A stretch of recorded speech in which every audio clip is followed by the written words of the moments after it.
day and welcome to Inside Cottonwood. I'm your host, Richard Faust, Community Services General Manager for the City of Cottonwood. And our program today is going to be focused more on youth and youth programs and what the city actually does, and especially with, we have something new that we're going to be bringing up today, and luckily we have Kirsten Hastings with us. She's our Recreation Coordinator too, and actually our Youth Services Coordinator is what we like to call you. And then also we have Hezekiah Allen. Hez is the Recreation Services Supervisor for the city, and one of two, and that takes on a brunt of services and programs and events and youth programs. And you're also over all the aquatics and the recreation center as well, and you have quite a brunt was a good word. Yeah, it's you wear a lot of hats, and they're so fun hats. Yeah, they're good hats. They're good hats. It really is. And so we're going to be discussing today a lot as it pertains to our after-school program. And after-school programming is a very vital function in most communities around not only just the state but around the nation, because there are still, and we don't like using that terminology. I guess it's not politically correct to use latchkey kids, but they're the group of kids who are done after school, and their parents are still working because that's our society today, and they don't have any place to go.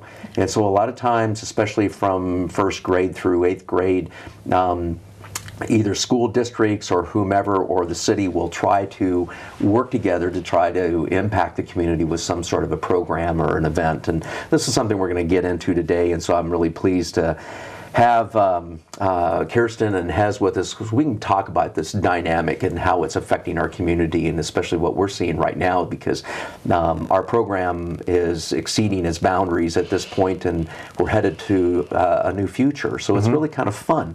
I wanted to kind of start things out, today. Kirsten, how long has this program been going on, our after-school program at the Cottonwood Recreation Center? About 4 to 5 years, from what I understand. Right. Okay. Yeah. And you've been with the city for how long? A little over 2. A little over 2. Yeah. And so as we talk about what you do, let's go into, as the Recreation Coordinator 2 position now, because I think, when we talked with you about a year ago or a little bit less, you were working part-time for both. Actually, you were working full-time, but you were working half of that full-time with the Cottonwood Elementary School District, and then half with the city. So what's changed now? Well, now I'm working full-time for the city, which I really enjoy. I oversee the Youth Commission as well as childcare, the after-school program, summer camp, and I also do a lot of the graphic design for the city. So I've got a full day. You have a lot of hats too. Yes. And it's amazing that, it was one of the things that we really realistically looked at. We needed a graphic designer, and we were very fortunate. Kirsten has that availability, and she was right here with us all the time, but she had been working in that capacity. And you do an awful lot of work when it comes to getting all of the banner information together, all of the web page stuff and information together, but also then our large flyers that we put out. And those are really intricately designed, and they're really amazing on how well you do that. So we're very appreciative of having you on board with us as part of our city program.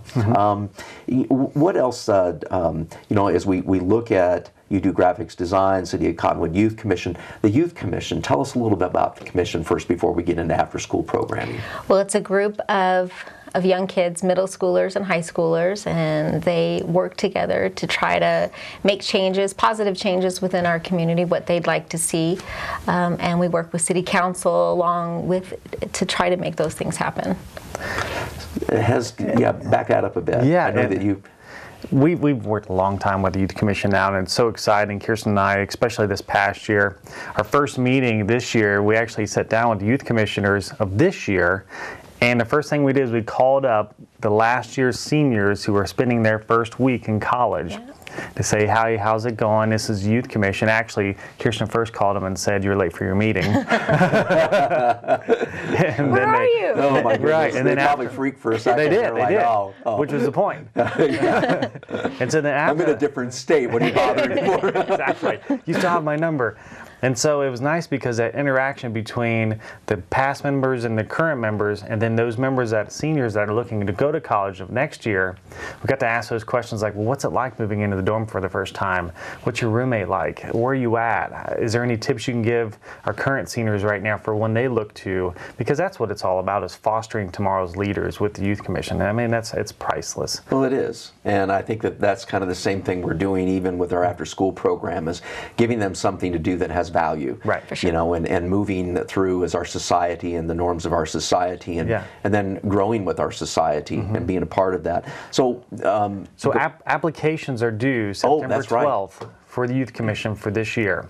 They can get their paperwork at the rec center, fill it out. We really ask that they fill it out wholeheartedly, turn it back into the rec center. It's a two-part process. We'll interview, score that out, and then we'll score out the applications. Those two combined scores are averaged out to figure out who's getting on this year. I think we have 6 seats open this year. Yeah. Okay. Well, we've actually interviewed, I think one time in the past. We need to do it again, definitely for Inside Cottonwood, for youth, and maybe we'll do it sometime later in the wintertime when there's not near as much going on our end. Kirsten, I wanted to talk with you before we end our segment in this first session here. So, with all of these things that you're doing now, what do you find is the most rewarding? Working with kids, for sure, and knowing that I have a positive impact on what's going on and what's happening in their lives. It's really rewarding. Okay, for sure. And you've been working now, with youth for how long? Oh. Well, I guess we can start with your own kids. Yeah, exactly. I would say around 10 years probably at this point. Yeah. Because I worked at a preschool and I was in charge of developing the curriculum for that, and then my own kids and sure. So it's been really rewarding. I enjoy it. So balancing out between home and as well as the job, it really is a lot to do. Yes. So what do you like best about your job, and what do you think makes the position most I guess interesting? Well, I like that I'm interacting with kids of all ages, not just grade schoolers, but also the high schoolers with the Youth Commission. And it's very diverse, so it's never boring. There's always something different to do, and I like that. It keeps it interesting. That sounds like our office. Yes. Exactly. We're all kind of like a bunch of kids sometimes, but we have good interaction together, and we really enjoy working together. It is kind of a special family team, and we function well, and that's one of the things we are very proud of, and we're very pleased to have on board, is we just find those people that fit into that niche within the I guess you'd say, the pie structure of what we're trying to look for. Yeah. And so we value that as a team. Why do you feel, Kirsten, that it's important to have an after-school program within Parks and Recreation? Well, our goal is to inspire youth through fitness, enrichment, and fun, and to provide them with a place where they can go that's not only safe, but where they can develop those unique talents and abilities that they have, and also develop those long-lasting friendships, and just to have a positive place for them to go, where they can grow, really. Right. And they I think that's the thing, is they learn to play together. They're more willing to work as team members, and then that also focuses on at the school, but also within our society, because that's what we do in society. We work together as teams, and I know that that's one of the things that when you go into college or whatever, and you get into different things, especially towards your master's degrees and everything else, and you get into the structure of executive management and things. And I know, Hez, you're going through your master's program right now, and as it pertains to public administration, that's part of the whole aspect of it is team, right? And because you need a team in order to function as a city, and in order to do it all together. So I think it's very valuable. So that's just one of those things. Well, we're going to take a break right now from our first segment. We'll get into our second segment of time. And again, thank you for joining us today. Thank you also for helping and assisting with Parks and Recreation programming here in the city of Cottonwood or wherever you are. And I'd like to also thank Kirsten Hastings and Hezekiah Allen for being here today. And we'll get back with you in just one moment.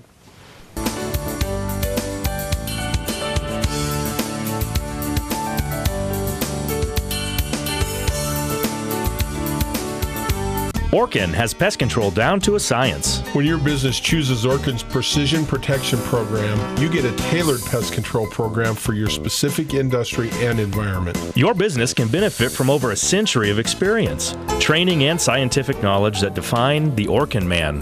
Maximum protection, minimum exposure, backed by one of the industry's most comprehensive guarantees.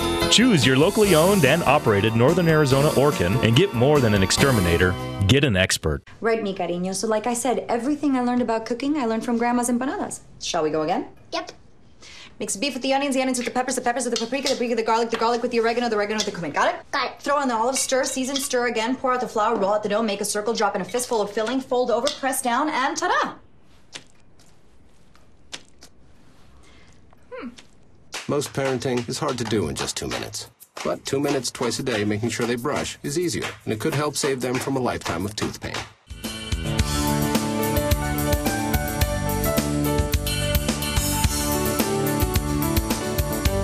Welcome back to Inside Cottonwood. I'm your host today, Richard Faust, Community Services General Manager for the City of Cottonwood. We're going over with Kirsten Hastings, our Youth Coordinator for the City of Cottonwood, and as well as Hezekiah Allen, our Recreation Services Supervisor, as it pertains to after-school programming, and as well as youth and youth programs and things of that nature, but primarily after-school programming. And so Hez, you know, tell us what's on the horizon for this program, plus what's up and coming as to location change, because this is what we really wanted to impact, you know, in this segment here, is to identify we're relocating, correct? We are. We have currently built the Taj Mahal of youth centers. Yeah, wow, that's a good word. In Old Town, Yeah. Using the existing structure of the formerly known as Boys and Girls Club. Correct.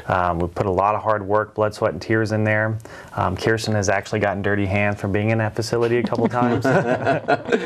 And you know, the program over the year has grown substantially, and it started off as kind of a small program on purpose to kind of get her feet wet, see if there's a market for it. Then over the years, it's just grown so much so that we've outgrown the rec center. Wow. And then the rec center has that fine balance between servicing the guest population of that facility, the after-school program, and the walk-ins throughout the day, and then also you have the conference center. And the teen program and the youth program kind of take place in that wing with the banquet room. So we start overtaxing that side of the facility. It really impacts the entire scope of the building and the way it all functions together. So staff, administration has got together and we've decided to move it down to the youth center for a couple of reasons. One, the building's available. Two, it's already been branded and is known as a place for youth to go, to gravitate towards. It's funny because John Ortiz was doing our painting. Right. He said the other day, he was like, boy, there was kids riding their bicycles back and forth in front of the rec center, in front of the youth center, and they were like, hey, are you guys getting that place open again? And so they know that it's there, and they're excited, and so that's what makes our job easy and fun. Yeah. So the relocation will be back to the old Boys and Girls Club facility. What exactly, Kirsten, are we doing inside? Well, it's needed a fair amount of renovations. Like, yeah, Hez was just indicating we repainted everything inside. What else is going on? We had a number of windows that had been broken out, so those had to be replaced, new flooring put in, just cleaned up, organized, and made ready for the kids to come in and enjoy, really. So I think the city probably put in close to $15,000 to $17,000, I think, overall, in order to get the facility back up and running, and especially making it safe and secure for children and the youth, for our community once again. And it's a place where everybody is used to, especially for after-school programming, because they did a lot of their Boys and Girls Club activities there. And I know that that's one of the things that we're looking at, and you were just talking about, we were kind of crimped on space at the recreation center. Right. It was like, well, it's kind of great because our carpets would get cleaned a little bit more often, and I'd go in and I go, wow, these carpets are really nice looking. Exactly. And so we won't have that anymore. But it's almost doubling our space. Right. And in order to take on additional load of our community. And so right now, how many children do we have in our after-school program? Anywhere from 30 to 40 kids. 30 to 40. An average. And so we could probably then expand to how many? Oh, gosh. I would say 50 would probably 50 be. to 55, somewhere in there. We try to keep a 1 to 8 staff ratio. Because we don't want it to be where you drop your kids off and you come back and you ask us where they're at and we're like, oh, well, there should be over in that corner. Right. You know what I mean? Yeah. We really take pride in developing this program as a way to foster future leaders, future individuals that are going to give back to the community. And so it's very strict, the programming structure that Kirsten's developed. There's an hour of tutoring / homework as soon as they get there. And the other day we were talking and Kirsten's like, I'm having a hard time motivating them to get to do their homework, because you get that same old story of I'll do it when I get home. Right. But we really make sure that they do their homework and that they have structured time, and there's interaction and there's team building activities, and they learn how to work well within a group of their peers, which at that age is challenging. It's challenging even at our age sometimes. It is. That's really good. And I think that when we take a look at the thoughts for the future, and we kind of come up with some ideas, because we normally do programming out for 5 years, and right. we do the same thing with the Parks and Recreation Commission. They're a commission that is an advisory capacity, but they formulate a 5-year Parks and Recreation plan, and we kind of do the same thing within our budget context and the scope of our budget. But we also want to look at that building, our new youth services facility down there, because that's what we're going to start calling it, is the youth services building and the youth services facility. So what are kind of the plans for the grounds in the future? What are you looking at as it pertains to that? The Boys and Girls Club had actually done a kind of a drawing or a sketch of what they'd like it to look like someday. And we've kind of taken that, we found it, we've taken that, added things, subtracted things, and come up with a plan for that building to where it's all user-friendly and it services a population that's in it. For example, concrete structures out front that have hopscotch painted on them. We want it to look extremely inviting when you pull up. We don't want it to be you pull up and it's at the corner of the parking lot and you gotta go by some trees and oh, there it is. We want it to when a family pulls up, they go, that's a place we want to send our child to, because it looks inviting, it looks safe, and it looks like enriching. They're going to get something out of it. So if you're a contractor, if you're a local individual that's looking to get involved, reach out to us. We'd love to have you work something out with you, so that they also get something back from that donation as well. Right, and I know that, excuse me, I know that as it pertains to the city can accept donations. I know the city has an IRS federal tax ID number, and donations are recognized in that context of things, and especially when corporations or companies do their taxes or have their taxes done, they look for tax write-offs, and they can actually write this off because, again, we are a tax write-off donation acceptable community. It's one of those things that actually can be done, and especially in the context of this youth center and this facility. Is we need help, right, Kirsten? We do. Okay, we do. and tell us a little bit about what your thoughts are on that and where people could actually donate, or what we're looking at as it pertains to that, because I know we have a wish list of things that need to be done, and we just can't get to them as a city because we have the fire department that needs additional equipment. We have a police department that needs additional enforcement equipment and things that they need, and their cars are getting old. And so all of these things, plus public works and public safety and all of that, they get lion's share of a lot of the funding. And so we have to kind of justify what we're doing, but we can't get everything at once. But there's some of those things out there that you definitely would like to see happen. For sure. Yeah, what are those? And these businesses are a part of this community. I would think they would want to, they'd want to give back to it and be a part of this, because this is going to be huge for the kids in this community. I'd like to see, right now there's a lot of landscape rock, which you can't run on and you can't bounce a ball on. So I'd like to see maybe some, like Hez had said, some concrete with some paintings for Foursquare and things like that. I'd love to see some playground equipment.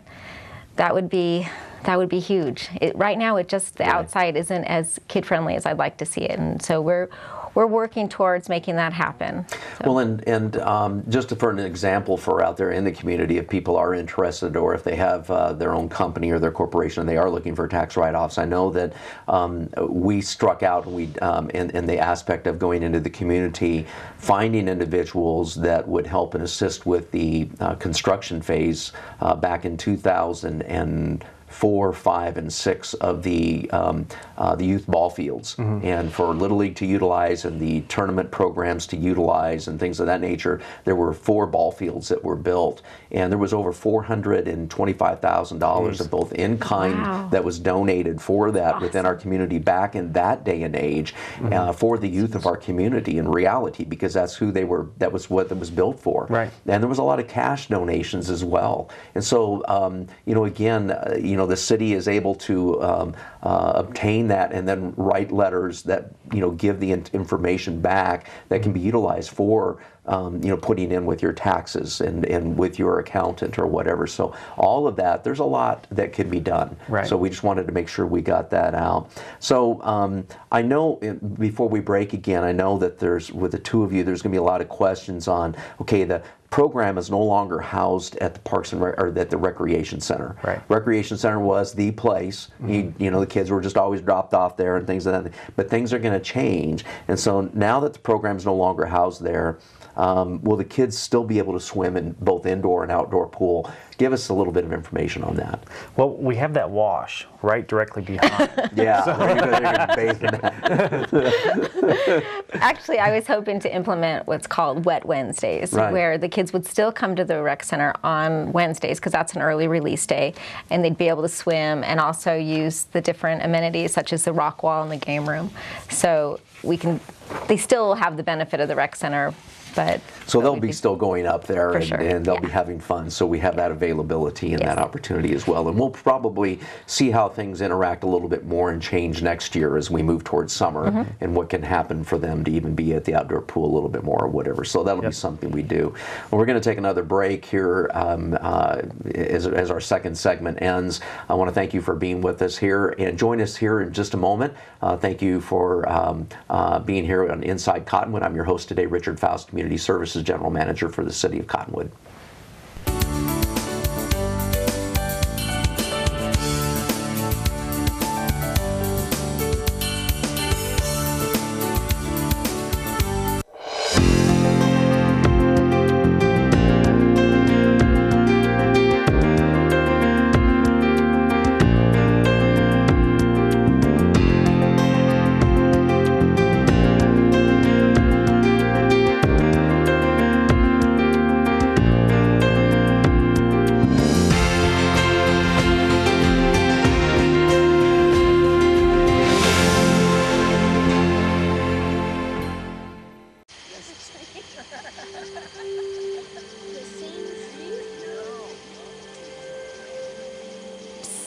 They're coming.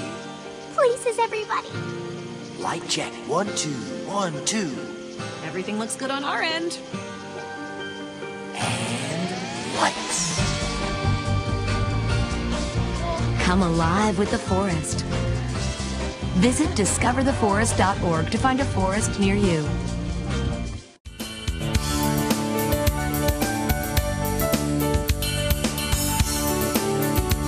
Hello again, and welcome back to Inside Cottonwood for our last segment. Discussing the after-school program, we're going to get into a little bit more in depth, especially with Kirsten Hastings, our youth coordinator, as she does all of this work, and it's just pretty incredible that a lot of people see the outworkings, but they never see the interior of what's going on. And so she does an awful lot. And let's go directly into that, Kirsten. We talked about that there's probably between 40 and 50 kids. We're probably going to expand maybe a little bit more. We have the availability now. We have all of the open space. It's doubled in size. What are the operating times for the after-school program as we start moving into everything down there at the new youth center? From 2:30 to 6. 2:30 to 6 o'clock. And what are the ages of the kids that, again, for the program? First grade through 8th grade. First grade through 8th grade. And a lot of people always ask this question: what is the staff to staff ratio to children? We try to maintain one staff member to 8 children. Okay, and is that like a state requirement? We're not a state licensed facility, but we try to adhere to the same type of requirements. Okay, so, yeah. And that really gives us an opportunity to oversee the children and make sure that everything is going well. We keep track of them, like Hez says, we don't want anybody to get lost. Right. And so, yeah, that's really effective. We've found that effective, and that's where we're continuing to move forward with. So now the kids in their the after-school program side at the center, how are they brought to the center then from the school?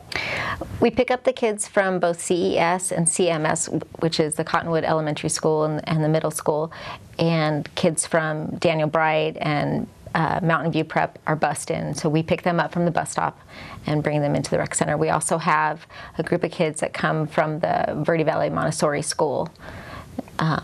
So we actually, we do a lot. So they're coming in from CES, the middle school.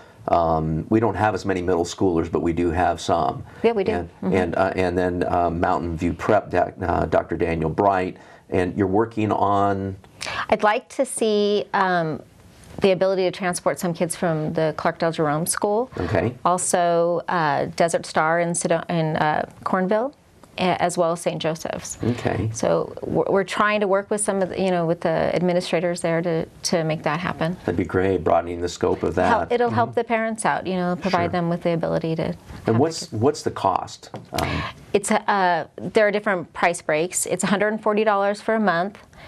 It is $40 a week, or $10 a day. Right.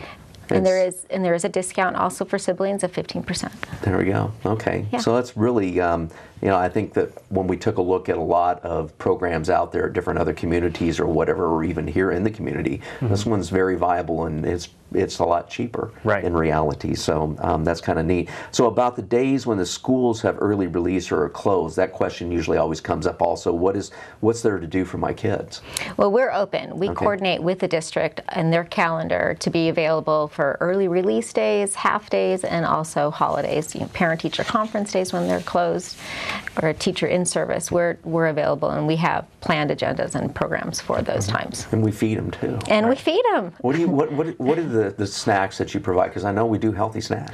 I try to do healthy snacks. Yeah. I looked at that the other day. I was like, wow, I wouldn't mind eating that. I try to do things like, for example, yogurt with granola bars, apples with peanut butter, cheese, goldfish, pretzels, and grapes and things like that. I try to incorporate as much fresh fruit as I can, just because that's what's good for them, and they need that. Yeah, they don't get a lot of it sometimes. Right. I know my kids are coming and going constantly, and I can't get food down them half the time. And so it's nice when they're actually eating healthy, especially with fruits and stuff. So we also have an art room within that facility, in that complex. What do you plan on doing with that? I'm so excited about that room. It's huge, and there's so many possibilities, and it'll be great for the kids to be able to explore that creativity and really just grow with all that. That's the thing. And then out front we have the ball field facilities. Yeah. It's all encompassed within a fenced area and secure, and children can't get out, and there's opportunity for what? Well, in the past I worked as a PE teacher with the district, and so I've got lots of games and stuff that we can play, and it's a great space. So we can play kickball and capture the flag and spud, and there's lots of opportunities there. And what's the opportunity on the inside of the building? Well, we've got ping pong tables and foosball, shuffleboard. There's an old school air hockey table that I'm really excited about. You got a big pool table too. Yeah, a pool table, and there's I think I might stage. Challenge Hez down there someday. We'll play pool. He beats me at ping pong, so I can't beat him at ping pong. So and then we also have room to grow to the Phoenix Suns ball courts out front if we did expand our middle school program a little bit more. So what values do the staff do for the after school program? What do they adhere to?